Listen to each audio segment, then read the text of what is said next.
This is the history of the generations of Yitzhak, Abraham's son. Abraham became the father of Yitzhak. Yitzhak was 40 years old when he took Rivkah, the daughter of Bethuel the Aramean of Padan Aram, the sister of Laban the Aramean, to be his wife. Yitzhak entreated Yahweh for his wife because she was barren. Yahweh was entreated by him, and Rivkah his wife conceived. The children struggled together within her. She said, "If it be so, why do I live?" She went to inquire of Yahweh. Yahweh said to her, "Two nations are in your womb. Two peoples will be separated from your body. The one people will be stronger than the other people. The elder will serve the younger." When her days to be delivered were fulfilled, behold, there were twins in her womb.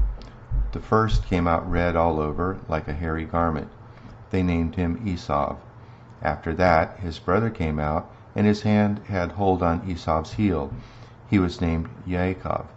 Yitzhak was 60 years old when she bore them. The boys grew. Esau was a skillful hunter, a man of the field. Yaakov was a quiet man living in tents. Now Yitzhak loved Esau because he ate his venison. Rivkah loved Yaakov. Yaakov boiled stew. Esau came in from the field, and he was famished. Esau said to Yaakov, "Please feed me with that same red stew, for I am famished." Therefore his name was called Edom. Yaakov said, "First sell me your birthright." Esau said, "Behold, I am about to die. What good is the birthright to me?" Yaakov said, "Swear to me first." He swore to him. He sold his birthright to Yaakov.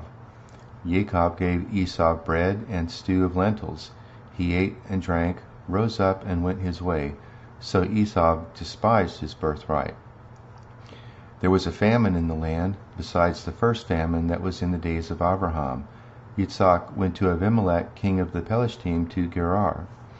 Yahweh appeared to him and said, "Don't go down into Mitzrayim. Dwell in the land which I will tell you of. Sojourn in this land, and I will be with you, and will bless you. For to you and to your seed I will give all these lands, and I will establish the oath which I swore to Abraham your father. I will multiply your seed as the stars of the sky, and will give to your seed all these lands. In your seed will all the nations of the earth be blessed, because Abraham obeyed my voice and kept my charge, my mitzvot, my statutes, and my laws." Yitzhak lived in Gerar. The men of the place asked him about his wife. He said, "She is my sister," for he was afraid to say, "my wife," lest he thought the men of the place might kill me for Rivkah, because she was beautiful to look on. It happened, when he had been there a long time, that Abimelech, king of the Pelishtim, looked out at a window and saw, and behold, Yitzhak was caressing Rivkah his wife. Abimelech called Yitzhak and said, "Behold, surely she is your wife. Why did you say, 'She is my sister'?" Yitzhak said to him, "Because I said, lest I die because of her." Abimelech said, "What is this you have done to us? One of the people might easily have lain with your wife, and you would have brought guilt on us." Abimelech charged the people, saying, "He who touches this man or his wife will surely be put to death." Yitzhak sowed in that land, and reaped in the same year 100 times what he planted. Yahweh blessed him. The man grew great, and grew more and more, until he became very great. He had possessions of flocks, possessions of herds, and a great household. The Pelishtim envied him. Now all the wells which his father's servants had dug in the days of Abraham his father, the Pelishtim had stopped and filled with earth. Abimelech said to Yitzhak, "Go from us, for you are much mightier than we." Yitzhak departed from there, encamped in the valley of Gerar, and lived there. Yitzhak dug again the wells of water which they had dug in the days of Abraham his father, for the Pelishtim had stopped them after the death of Abraham. He called their names after the names by which his father had called them. Yitzhak's servants dug in the valley and found there a well of springing water. The herdsmen of Gerar argued with Yitzhak's herdsmen, saying, "The water is ours." He called the name of the well Esek, because they contended with him. They dug another well, and they argued over that also. He called the name of it Sitnah. He left that place and dug another well. They didn't argue over that one. He called it Rehoboth. He said, "For now Yahweh has made room for us, and we will be fruitful in the land." He went up from there to Beersheba. Yahweh appeared to him the same night and said, "I am the Elohim of Abraham your father. Don't be afraid, for I am with you, and will bless you and multiply your seed for my servant Abraham's sake." He built an altar there and called on the name of Yahweh and pitched his tent there. There Yitzhak's servants dug a well. Then Abimelech went to him from Gerar, and Achazat his friend, and Pichol the captain of his host. Yitzhak said to them, "Why have you come to me, since you hate me, and have sent me away from you?" They said, "We saw plainly that Yahweh was with you." We said, "Let there now be an oath between us, even between us and you, and let us make a covenant with you, that you will do us no harm, as we have not touched you, and as we have done to you nothing but good, and have sent you away in shalom. You are now the blessed of Yahweh." He made them a feast, and they ate and drank. They rose up sometime in the morning, and swore one to another. Yitzhak sent them away, and they departed from him in shalom.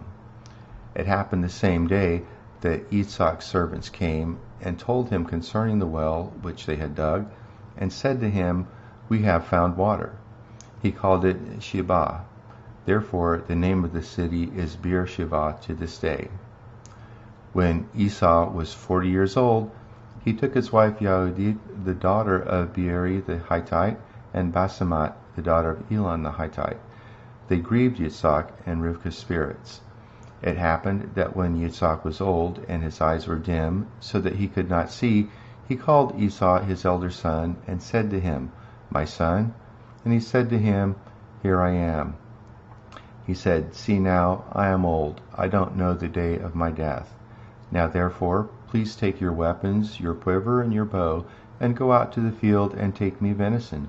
Make me savory food such as I love, and bring it to me, that I may eat, and that my soul may bless you before I die." Rivkah heard Yitzhak spoke to Esau his son. Esau went to the field to hunt for venison, and to bring it. Rivkah spoke to Jacob her son, saying, "Behold, I heard your father speak to Esau of your brother, saying, Bring me venison, and make me savory food, that I may eat and bless you before Yahweh, before my death. Now therefore, my son, obey my voice according to that which I command you. Go now to the flock, and get me from there 2 good kids of the goats. I will make them savory food for your father, such as he loves. You shall bring it to your father, that he may eat, so that he may bless you before his death." Jacob said to Rivkah his mother, "Behold, Esau my brother is a hairy man, and I am a smooth man. What if my father touches me? I will seem to him as a deceiver, and I would bring a curse on myself, and not a blessing." His mother said to him, "Let your curse be on me, my son. Only obey my voice, and go get them for me." He went and got them, and brought them to his mother. His mother made savory food such as his father loved. Rivkah took the good clothes of Esau, her elder son, which were with her in the house, and put them on Jacob, her younger son. She put the skins of the kids of the goats on his hands and on the smooth of his neck. She gave the savory food and the bread which she had prepared into the hand of her son Jacob. He came to his father and said, "My father?" He said, "Here I am. Who are you, my son?" Jacob said to his father, "I am Esau, your firstborn. I have done what you asked me to do. Please arise, sit, and eat of my venison, that your soul may bless me." Yitzhak said to his son, "How is it that you have found it so quickly, my son?" He said, "Because Yahweh your Elohim gave me success." Yitzhak said to Jacob, "Please come near, that I may feel you, my son, whether you are really my son Esau or not." Jacob went near to Yitzhak his father. He felt him and said, "The voice is Jacob's voice, but the hands are the hands of Esau." He didn't recognize him, because his hands were hairy like his brother Esau's hands. So he blessed him.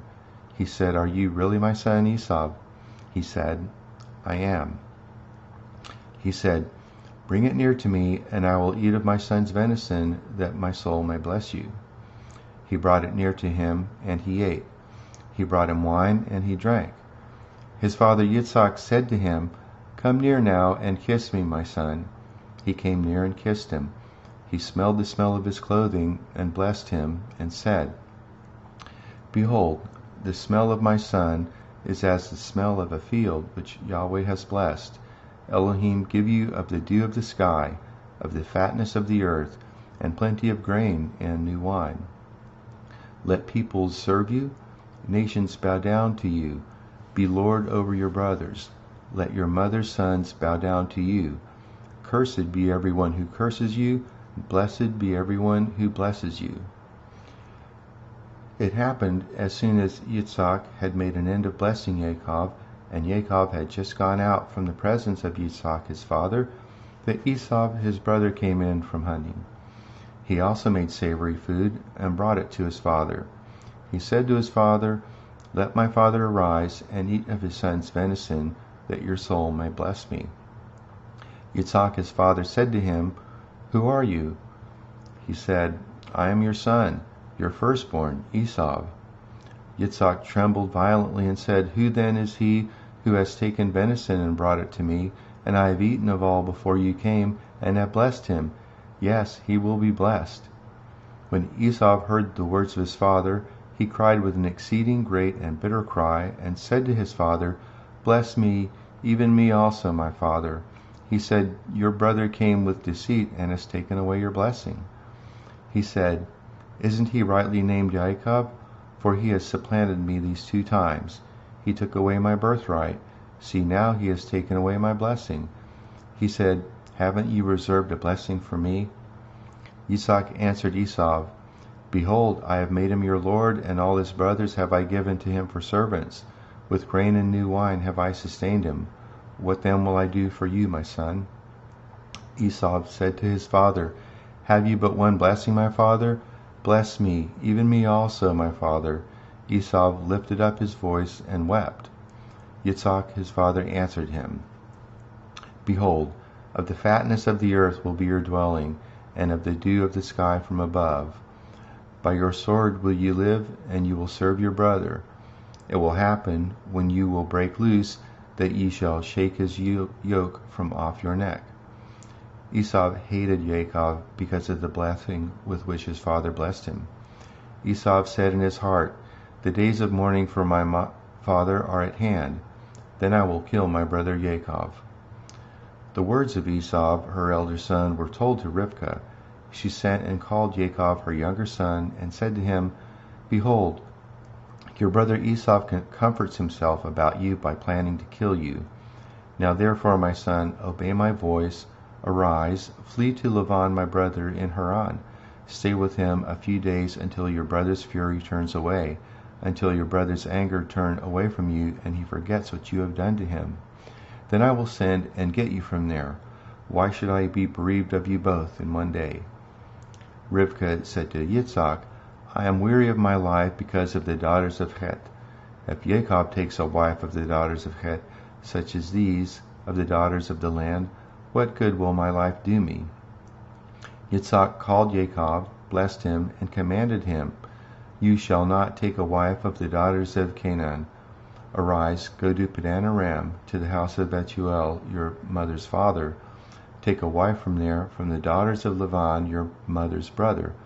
May El Shaddai bless you, and make you fruitful, and multiply you, that you may be a company of peoples, and give you the blessing of Abraham, to you and to your seed with you, that you may inherit the land where you travel, which Elohim gave to Abraham."